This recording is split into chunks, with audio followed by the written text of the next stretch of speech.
Hi there, Sanibonani Molweni. Welcome to Fix Channel. For you here, please subscribe before the end of the video. If returning, thank you for love and support. I appreciate you. Siyakhuluma ngama-TV shows, ngiyaxolisa ngevoice, ngine-flu, so mayizwakala kabi ngiyaxolisa, ngiyanhlenhleza nje. Okay, kodwa sizokhuluma. Kunesho Uthando Nesthembu i-161 Mzansi Magic bamile okwamanje silindele u-season 7. Kuneshow eku-SABC 1191 mangaphosisi The Gumbis. Into engifuna ukuyibuza ukuze ngiqonde kahle, ngi-understand ukuthi kwenzakalani. Nakho-ke guys, siyaxoxa nge-show, angisesikhuluma nge-TV show. So ngizothi nangu bayede engikhuluma ngayo ku-first wife walaphaya with The Gumbis.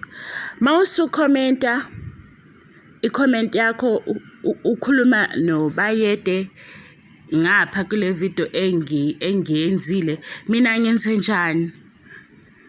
Ngoba ngicabanga ukuthi mangithi mina sibukile le episode or last episode, the recent episode, ngikhuluma ukuthi kwenzeka ukuthi yimi oxoxa nawe, siya-analyze nawe ukuthi mina angikuboni.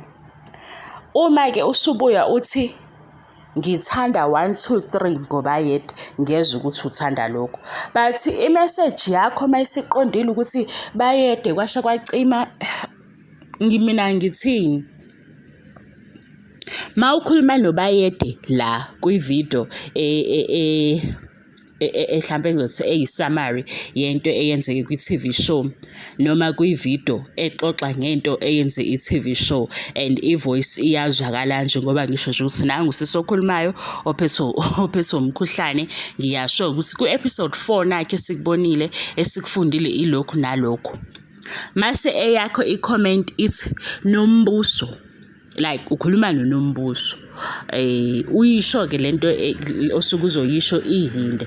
Yazi guys, ngivele ngidideke, noma yimi osahluleka uku-understand ezinye izinto ngala ku-YouTube, because if uthi ngithanda lokho ngonombuso or unombuso wenze lokho, okay, ngiyabona ukuthi siyaqhubeka siyayixoxa nawe le TV show ngoba thina siyaxoxa ngizo noma siyayihleba. Kodwa manje i-message mayise i-comment mayisivele ithi nje nombuso ungabanaki,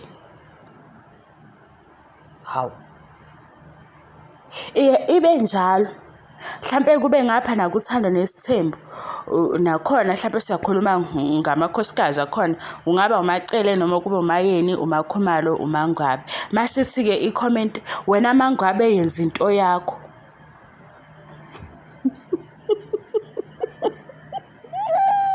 Nginomkhuhlane guys, ngiyaxolisa ukuthi ngine-flu, kodwa ngifuna ukwazi ukuthi mina-ke sengithini, ngoba ngishilo ukuthi ekuqaleni inkinga benginayo, libona nje ngingakwazi ukuphendula ama-comment ifoni.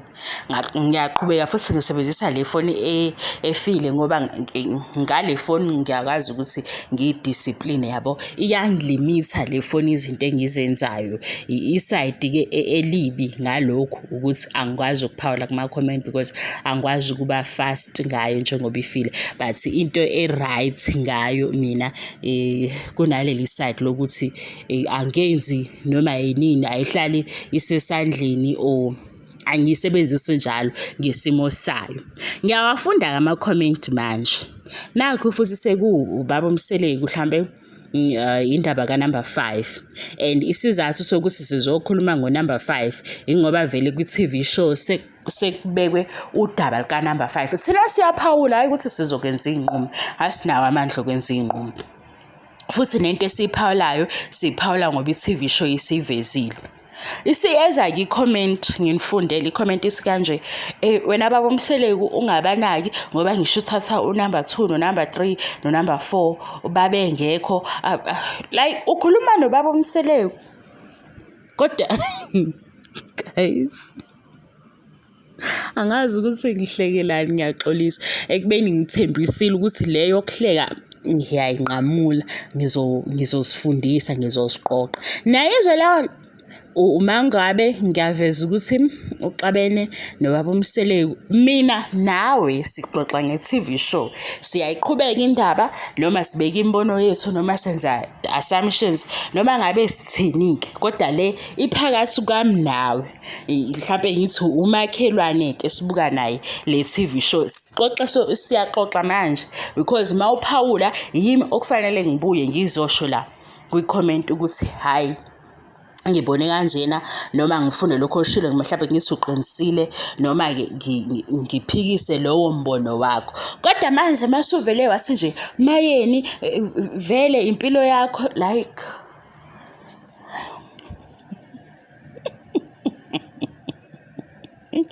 hayi guys, ngeke ngisizeni ngifundiseni yabo othi ngiyamthanda umayeni because of 1 2 3.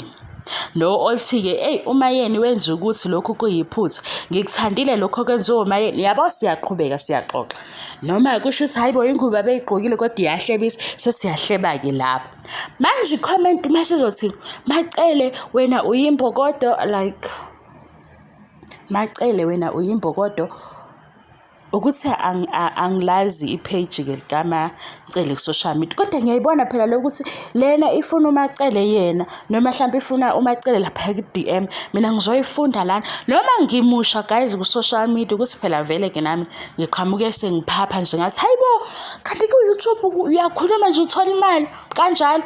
Phela lento ayintsha lento esiyenzayo ukuthi nje abanye abantu bafake imizwa. Niyakhumbula nase-high school ukuthi sasifike sibuke lapho sasibuka all generations namanye amashow kuthi kuthisha mayisephumile mhlambe iminute noma isikhashana sithi hayibo umbonile ubani izolo bekushubile, into efanayo yabo.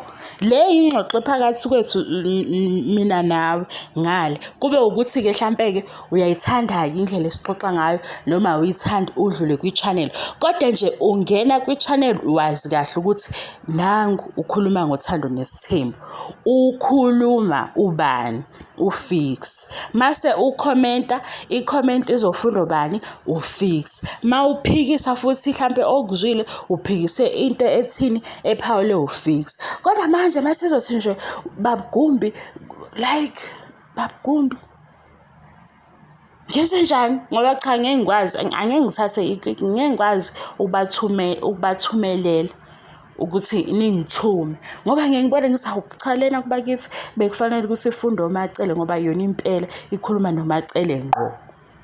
Kade mina lana ngithe wozane sixoxe, wozane sihlebe kancane, hayibo nayo indaba ake sibabazeni, asihlekeni makuhlekisa kuphakathi kwami nawe. Kodwa manje-ke uma i-comment isisho nje ukuthi hayi Makhumalo yenza iqiniso lakho, uyabo ukuthi le iqondile ukuthi ikhuluma siqo nalo nkosikazi. Manje-ke mina sengiyafika ngizofunda le comment ngithi hayibo ngithini ngilike kuphela ngoba manje phela ngibuyela kuma-comment ngiyafunda and ngiyabona ukuthi khona impela kufanele ngiwaphendule. Lawo engizama ukwabheka kakhulu yilaba odadewethu mhlambe abanokuphuma eceleni bebe nokuthi hayibo cha ukhuluma indaba zabantu awuhloniphi washo wacima kanjani ukuthi lamanye ama-TV shows-ke guys lawa Monday to Friday angikwazi ukwabona. Lawa engikhuluma ngawo manje nakhona into yaShowmax ukuthi-ke vele nginawo la efonini kulula kanjalo because mina ne-TV kahle asibona abangani kuba yileso sikhathi nje ngithe qhu kwi-TV yabo. Kodwa-ke zikhona ezinye izinto engiyilandelayo nami engiyibukayo nakhona la ku-YouTube mase-Showmax-ke hayi ngiyabuka lokho engikubukayo na-Netflix kanjalo. But engizelelana ile yokuthi i-comment ikhuluma noMangwabi. Wena Mangwabi nakamabhizinisi akho ungabi nandaba nento eyishiwa abantu. Wena Mangwabi nayo impilo yakho abantu bayohlezi bekhuluma vele. guys mina njani ngiyadideka ikhona into engakayifunda because ngeke ngisho ukuthi ngiyayazi into eyenzeka lapha ku social media nami ngiyafunda nje izinto njengoba sengikwenza nje nakhona kwa YouTube ngoba ngempela nami ngangilobo ngilandelela nje osisi bethu la besiplaga ngezinto zama skincare routine ngibuka ke nokupheka ngifunda ukupheka nazo zonke ke nje ezinye izinto engangiyifunda ke ku YouTube abantu bekhuluma ngezinto ezihlukahlukene nami ezinye ngiyibona ukuthi hayi mangena kule podcast kukhona engizokuthola nodokotela bechaza izinto nje ezihlukahlukene nokudla ke okunempilo kanjalo zonke lezo zinto nokufunda ke nje izinto ezenzakala emhlabeni jikelele nasezweni lethu ngingene ke YouTube ngaleyo ndlela but manje lengxoxo masikhuluma ngothando nesithembu iphakathi kwami nawe ukuthi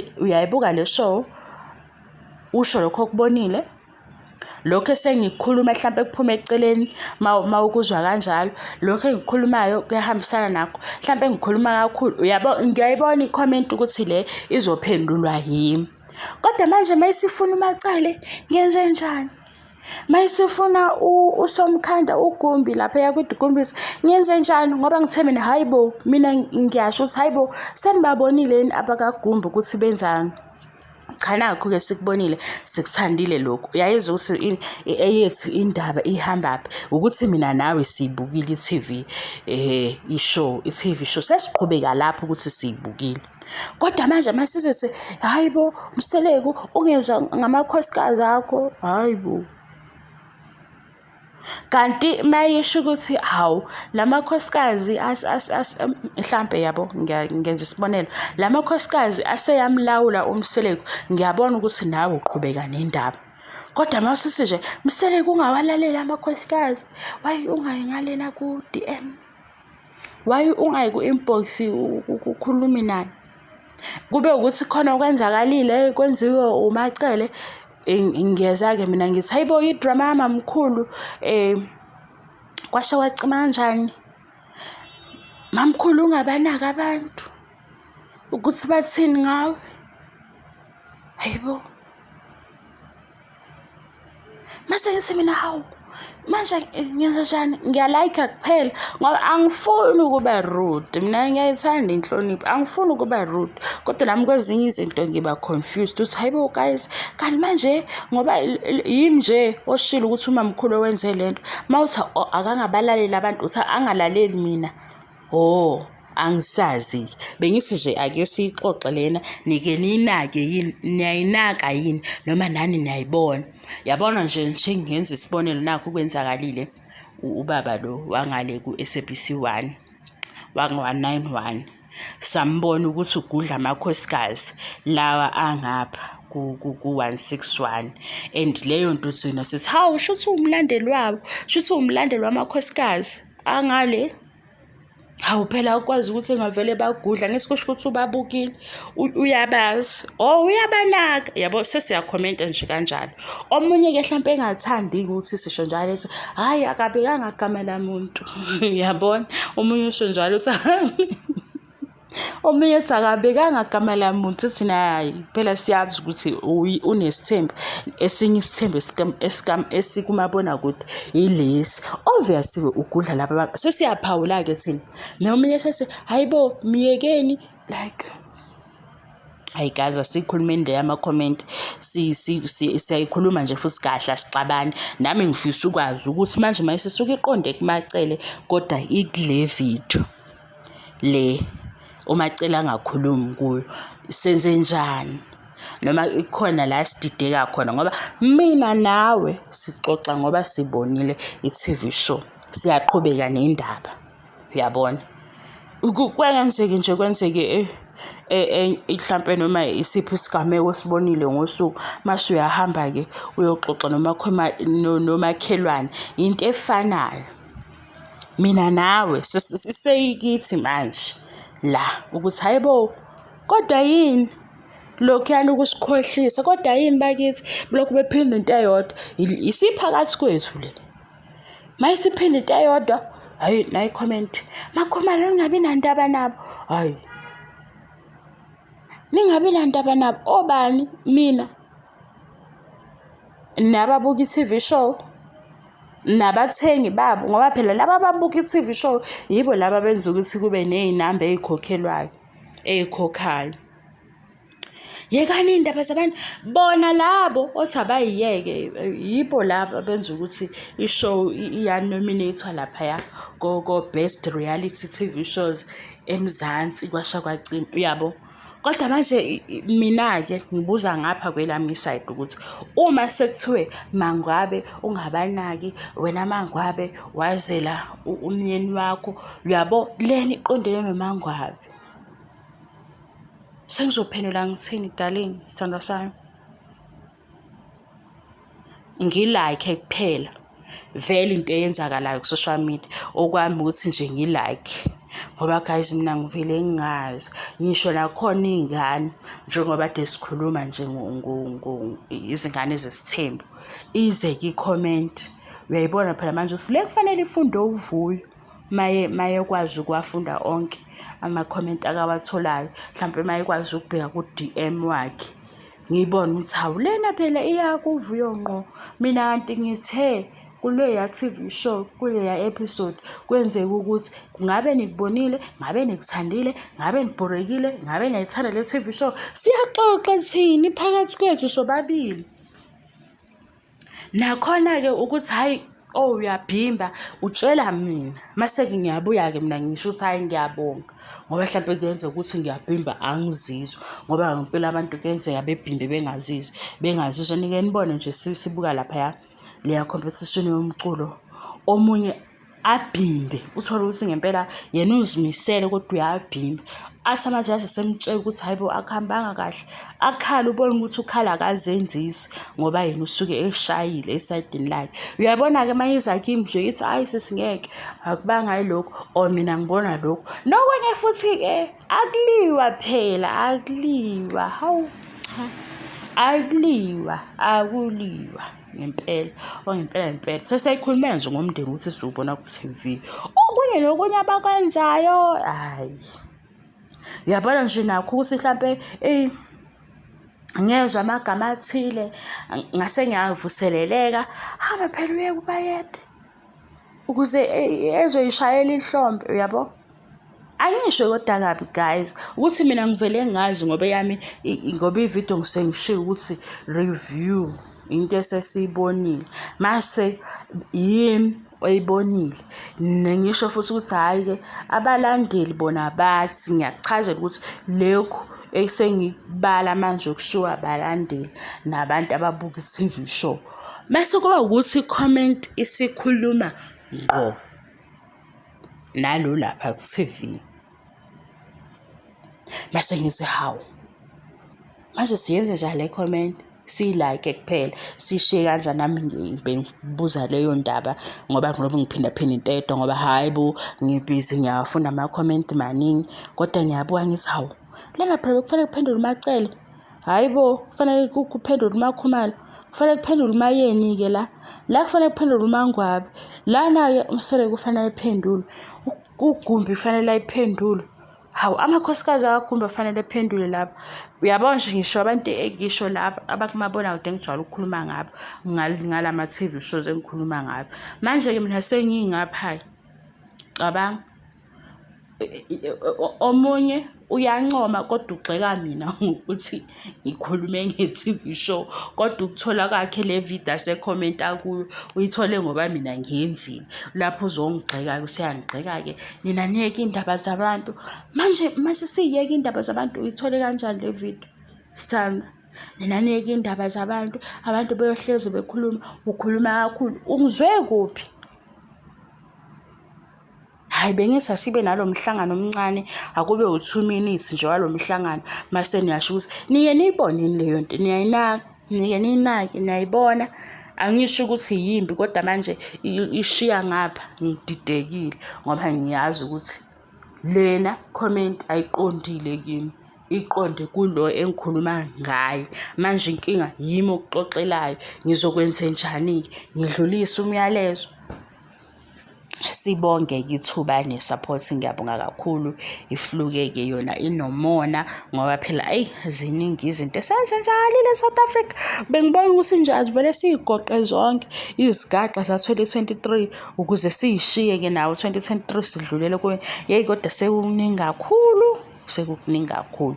Yabo isigaxa-ke ilokhu ukuthi nje siyababaza into ey'babazekayo ney'hlebisayo. Lezi ezibuhlungu ngasho ukuthi angiyithandi. Nakuba lokho-ke ikona isikhathi esiningi engithi mina iwona serious issues ngempela esibhekene nawo e-South Africa. Engazi ukuthi ngempela siyadinga ukuthi entweni efana nalena ubani ongasimela ngeqiniso, mhlampe kuvulwe ney'nhlangano, kwenziwe nama-projects ukusiza. Yabo lama issues lawo a-serious, o-GBV, lawo okuhlangene ne-abuse nakho konke okunye okuhlukumeza umuntu ngqo. Ngikushiye-ke lokho ngoba lokho kufuna ukuthi nendlela ozokhuluma ngayo kube indlela eqoqekile, nanokuthi-ke nabantu ozokhuluma nabo kuba abantu nabo abafuna ukuthi sifuna usizo lana, senzenjani ukufika-ke nama-solutions kwizinto ezifana nalezi nalezi. But manje masikhuluma nge-TV show, ngiyazi ukuthi abantu abanjani abalandela leya TV show ngenxa yesitori esiqhutshwa yi-TV show. Mase-ke ngima lapho, yikho-ke ngingalindele ukuthi uzofika ngelinye ilanga uthi nithanda iy'ndaba. Wena ubulindele u-season 7 njengamanje usha nje ngempela ukuthi hayibo sake sabhoreka, silinda u-season 7 ngoba uyayithanda ishow, noma ubona ukuthi ishow ithandwa wuwe kuphela. Hayi, angilawulani-ke kodwa egameni lenhlonipho ngithanda ukuthi noma ngabe yini esikhulumayo, inhlonipho yona sithi ukuyigcwalisa, sibe nesipuni esigcwele senhlonipho noma ngabe singathini, ngoba phela ezinye izinto esiyithintayo kuyenzeka kube yinto ebucayi, ngoba phela sikhuluma ngabantu esaziyo ukuthi bayabantu njengathi kodwa balaphaya kuma-screens ethu. Yikho-ke sikhuluma ngabo. Yikho ngeke ngisho kuyona yonke into esiyikhulumayo nokugxeka esikugxekayo, kodwa inhlonipho yona ingasali kakhulu. Mayisala mhlampe kusala u-2% ukuba sizokuzwa masuphawula ukuthi hayi cha, unenhlonipho. Mase kuba abanye-ke ongazi ukuthi ngempela kwenzakalani, bona uyaye buke nje le nto ayenza ya-right, useyobhala la, ubhala ngamakhosikazi ethi omabefu, usho zonke lezi zinto. Hhayi, siyibona ukuthi waze wayihlambalaza, kodwa singakwazi uyayihlambalaza shame ngoba phela udala. Suke sesiba nalokho-ke ukukujaja ukuthi khona iy'ngane wena uyifundisa ukuthini. Ngabe unalona ulwazi lokuthi abantu badalwe bahluka bangafani, nokuthi nje benjalo ubahloniphe nawe uy'hloniphe, ngoba phela mase uzofika lapha isigogwana. Hayi, asikujwayeleki lokho. Nabantu abanjalo asithandi ukubasondeza. Afike nomunye abhale inhlamba. Ayikho into ezwakalayo kwinhlamba. Inhlamba nje nami angazi ukuthi ngizothini. Ayikho into engiyizwayo ukuthi ubufuna ukuthini mawuthuka inhlamba. Ngisho uyithuka kuzwakala uyiphimisela ngomlomo, ngisho ubhala phansi kwi-comment, ayikho into engithi ngizo-eda ngithini, ngoba ngeke ufike ubhale inhlamba mase nami ngiyaphawula-ke sengikupha nami enye inhlamba. No. Mawukuthi into oyijwayele igcine kubangani bakho nalabo oyijwayele nabo, ngoba thina lana siyaxoxa. Noma ngabe ukuxoxa noma ngabe ukuhleba kancane, kodwa into osuke usuyibhala ifanele kube into esizokwazi ukuyiphendula. Noma ngabe uyahleka-ke siyabona ukuthi uyahleka. Manje bese ufike nenhlamba nje gaqa inhlamba, sengithini-ke emva kwalokho? Angisazi. Sengiyibonile-ke inhlamba lo usuyibhalile, sengenze njani? Ngiyobheka laphaya ku-YouTube lathi mfihle lo angaphinde abone nje yonke into oyikhuluma ku-YouTube. Ngenze njani-ke? Fast ngiyalapha ngithi hayi bye-bye-ke, asikho nesidingo sokuthi ngithi bye-bye kahle, bye-bye nje. Hambe uyothuka inhlamba lapho ujwayele khona inhlamba. afike nomunye, hayi lamakhosikazi amafindo abajimi kwasho wacima kanjani. Ngithi ngoba lona ukhuluma ilanguage engayazi asikho isidingo sokuthi silobu sihluphana naye, angimfihle nje angaphinde ayizwe lento engiyikhulumayo. Ngihambe-ke lapha ngithi hawu uyothi wena ufuna ukuphendula awusakwazi, ngoba phela angeke ngishumayele ivangeli elilodwa. Abantu esikhuluma ngabo siyabahlonipha, asibody shame. Nezinto esikhuluma ngazo sibanjani, siba mindful ngoba sikhuluma ngabantu abafana nami nawe. Angivale-ke le video ngoba phela vele besizokhuluma ekutheni ngokuphawula ukuthi manje mase uyithathe i-comment kweyamacele uyifake lapha uyifunda nini umamkhulu, ngoba phela mina ngithe asixoxeni ngumamkhulu. Masixoxa ayiqhubeke phakathi kwami nawe ukuze ngizokwazi ukuphendula ngendlela obhala ngayo. Kodwa masizothi hey Macele ungezwa ngabo, hey Macele wena nayo iy'ngane zakho, hamba ngale ku-DM, yabo, simple. Kodwa manje inkinga uma i-episode sidlalile bona kade bayenza futhi abasekho lapho, kuyenzeka-ke mhlampe kube ukuthi kuba khona ukushisa okukhona mhlampe okungasebenza-ke kube kubasebenzele nabo batrende ngaleso sikhathi bazokunaka. Kodwa uma kuyinto negative angiboni ukuthi mhlampe into abasuke bezoyinaka, ngoba phela vele impilo iyaqhubeka yona.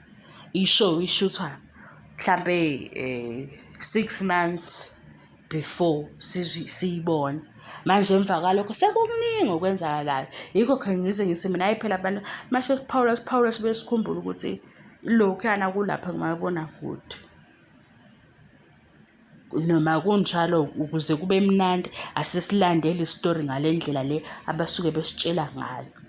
Thina ngoba sibagxeka ngento abayishilo ku-TV show, hhayi ukuthi sesilwa nomuntu, uyabona ngqo.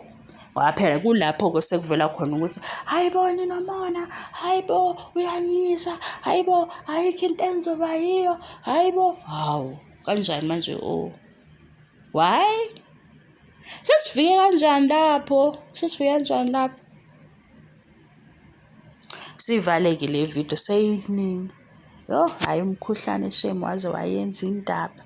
Ngikhuluma nje ngathi angazi ngibindwe yini. Hayi. Lapho-ke namhlanje ngathi usuku nginalo lokuphithizela ku-social media, ngiphithizeleke nawo ama-TV shows, ngiphithizeleke nokuhleba abantu kancane, hhayi kakhulu. Thank you so much for love and support. Ngiyabonga ngiqede. Bye.